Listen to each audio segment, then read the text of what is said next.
Back 8th graders, we're still in section 8.2, but now we're going to do example 3.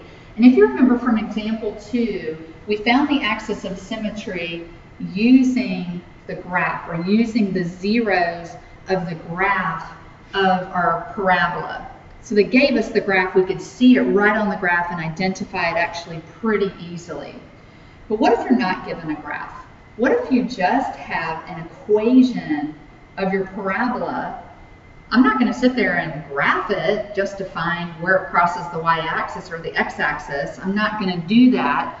There's a mathematical way of doing it, and I'm going to show it to you. So if you're given an equation in standard form, y equals ax squared plus bx plus c, and they're asking you, hey, what's the axis of symmetry? You can calculate it, and this is how, right here. You can find what x is equal to. But you have to know two of the variables. You have to know b and you have to know a in order to do it.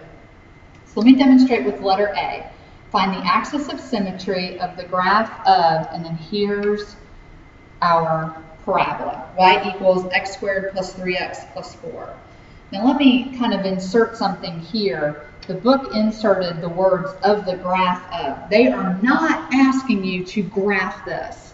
What they want you to find is the axis of symmetry, okay?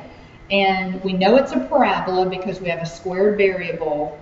They are not asking you to graph this, and neither am I, okay? We're just going to crunch some numbers and figure it out that way. All right, so let's take the equation y equals, I'm going to insert the coefficients in front of the variables if it doesn't have it.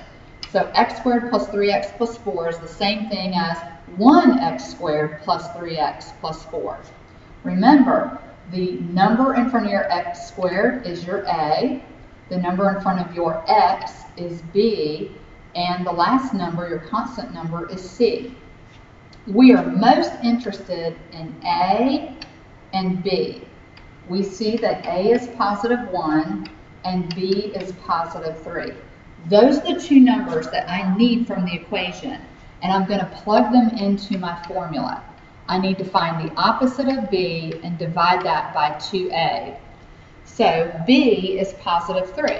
So the opposite of b would be negative 3. 2a, that would be 2 times 1. So negative 3 over 2 is the same thing as negative 1.5. So my axis of symmetry is going to run through the mixed number, negative 1.5. So kind of halfway between negative 1 and negative 2, that's where my imaginary vertical line would go. So this is a really good illustration of the fact that your axis of symmetry doesn't always have to be an integer. It could be a decimal. It could be a mixed number. So you got to be on your toes and don't think you've done something wrong because it didn't turn out to be a whole number. Okay? So that's the how. I think that's pretty easy. I'm going to leave B for you to do for extra credit. Calculate the axis of symmetry from this equation. Remember, you need to know A, you need to know B, and you plug into your formula x equals the opposite of B over 2A.